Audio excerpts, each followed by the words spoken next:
Halo semuanya, jumpa lagi bersama saya Andri Haryawan di Coba Gadget. Kali ini saya pengen review Oppo A11K, yaitu adiknya dari Oppo A12. Secara body dan secara layar sih sudah sama aja dengan Oppo A12, cuma perbedaan di RAM 2GB dan memori internal 32GB. Bagian belakangnya masih 3D diamond cutting dengan body plastik yang biasa aja sih kalau menurut saya. Dan di bagian depan LCD 6,22 inci cukup membuat kita oke lah kalau kita melihat layarnya yang cukup lebar. Di bagian atasnya terdapat 5 megapiksel selfie kamera yang bisa ada efek-efek bokeh kalau kita foto pada kamera depannya. Dan di bagian bawahnya masih terdapat bezel yang lumayan tebal, cukup mengganggu sih kalau menurut saya. Di bagian kirinya ada 2 SIM yang input dan 1 micro SD tambahan sampai 256 GB.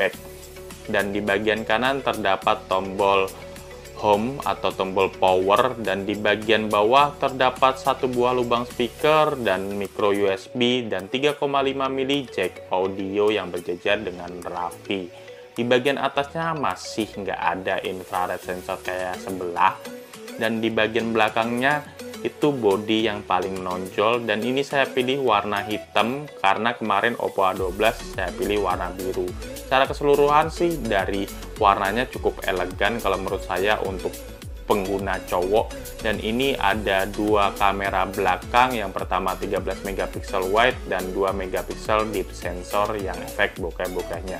Dia masih dilengkapi dengan fingerprint sensor dan bisa kita dapatkan langsung fingerprint sensornya yang cukup cepat sih kalau kita tes dari segi kecepatan fingerprint sensornya. Jadi cukup oke lah kalau security-nya. Kurang lengkap kalau kita nggak lihat spesifikasi pada HP ini. Jadi kita lihat aja di pengaturan dan kita menuju ke tentang ponsel di HP ini. Di sini bisa terlihat sih dengan nama perangkat Oppo A11K dengan RAM 2GB dan prosesor iCore, dan memori perangkatnya tinggal 12,8GB tersisa karena sudah diinstal banyak aplikasi. Lanjut, setelah kita lihat spesifikasi, kita pengen tes hasil kamera pada HP ini. Kita buka dulu kameranya dan kita pengen tes hasil kamera belakang dengan foto biasa, hasilnya seperti ini. Dan kita tes kamera belakang 2 megapiksel deep sensornya, tapi kita harus menggunakan barang sih untuk mengetahui ada bokeh-bokehnya nggak di belakang. Dan hasilnya untuk mode portrait atau deep sensornya hasilnya seperti ini. Setelah kita tahu foto belakang, kita tes untuk foto depannya, selfie kameranya 5 megapikselnya, hasilnya sih seperti ini. Dan ada mode portraitnya juga di kamera depannya, walaupun pakai aplikasi hasilnya sih seperti ini.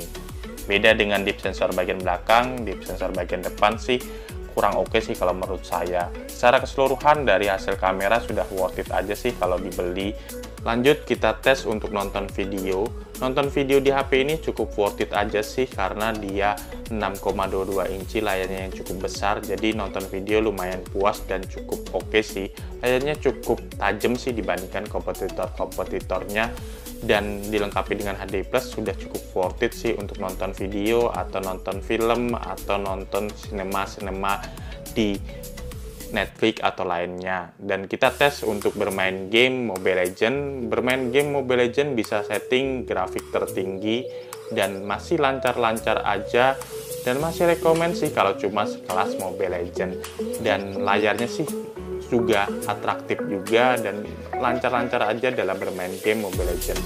Bermain game Mobile Legends satu ronde itu mengurangi baterai 5-7%. Jadi masih terbilang awet sih kalau menurut saya. Dan ini untuk game tes PUBG dengan layarnya seperti ini sudah lumayan tajam dan bisa full screen, sudah cukup rekomen sih. Dan ini kita tes PUBG-nya di mode yang biasa sih. Nanti kita lihat settingannya di mode PUBG. Dan secara keseluruhan sih mode PUBG di HP ini masih rekomen aja walaupun grafiknya nggak tinggi-tinggi banget. Nih kita lihat sih settingan grafik di HP ini. Settingan grafik di HP ini cuma mampu di maksimal, balance, dan medium.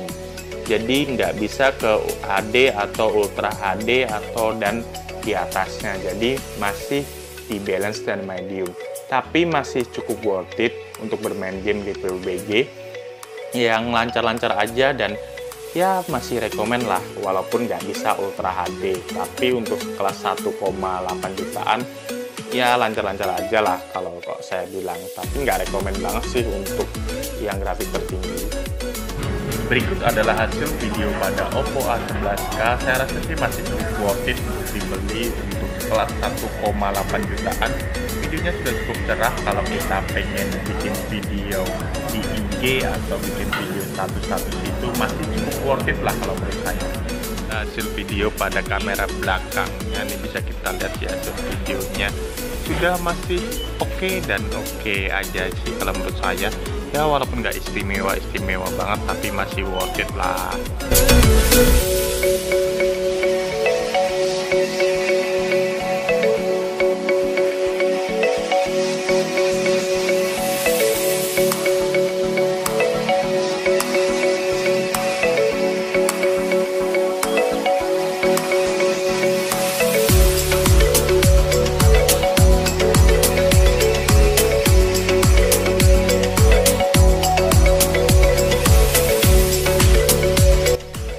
Secara keseluruhan, HP ini masih worth it dibeli di angka 1,8 jutaan. Bisa Anda lihat dari spesifikasi di bagian kanan pada HP ini, spesifikasi lengkapnya, biar Anda tahu kelebihan dan kekurangannya. Kalau menurut saya sih layar 6,22 inci sudah cukup oke, dan perpindahan aplikasi sudah lumayan lancar sih dengan RAM 2GB. Karena prosesornya mungkin i-core sih walaupun RAM-nya 2GB. Jadi sudah cukup worth it banget sih kalau menurut saya. Sayangnya HP ini masih dilengkapi dengan USB micro, belum USB Type-C. Itu salah satu kekurangannya kalau menurut saya. Masih micro itu gimana gitu di angka 1,5 jutaan, dan bodinya masih plastik, enggak yang elegan banget, tapi dari segi desain sih kece sih kalau menurut saya. Masih rekomen lah kalau dari segi desain, dan dalam pengoperasian HP ini masih lancar-lancar aja, dan dalam gaming masih lancar-lancar aja walaupun nggak performa yang maksimal. Ya, apabila Anda suka pada video ini silahkan klik like, dan apabila Anda tidak suka silahkan klik dislike. Jangan lupa subscribe untuk dukung channel saya berkembang lebih baik lagi. Salam dari saya, Andri Haryawan di Coba Gadget, dan tunggu video saya selanjutnya di channel ini.